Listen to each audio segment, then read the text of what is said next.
perilaku hidup bersih dan sehat. Apabila kegiatan kita sudah berulang-ulang seperti ke toilet, seperti ambil wudhu, seperti kebiasaan makan di rumah atau di luar, sudah berulang-ulang, itu adalah perilaku. Sekarang yang ingin kita lihat, sudah bersihkah perilaku kita?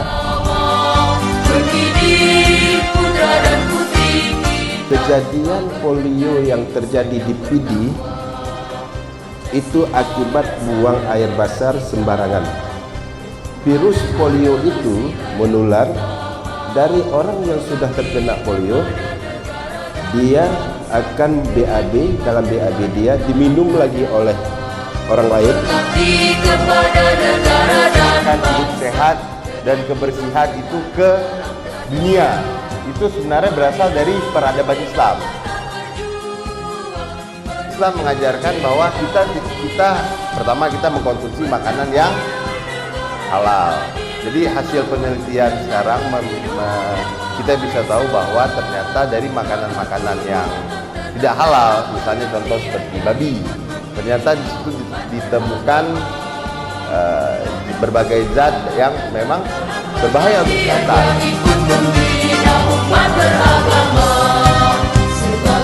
PHBL itu penting dalam asrama.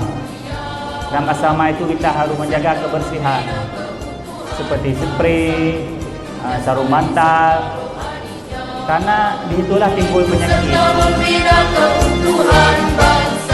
Cara cuci tangan yang bersih. Kedua, ketiga, sela-sela jari. Dah. Keempat, kelima, jempol. Jempol. Keenam, kuku. Ketujuh, dah.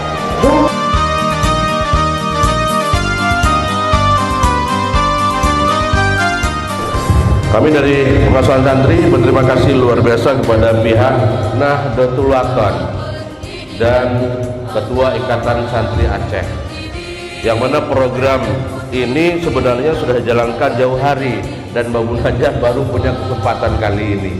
Artinya kami mohon, it is not the first ya, bisa ada the second-nya, jangan pertama, karena kita setiap tahun selalu ada santri baru dan dengan problem yang sama, keadaan yang tidak jauh berbeda. Dalam dada,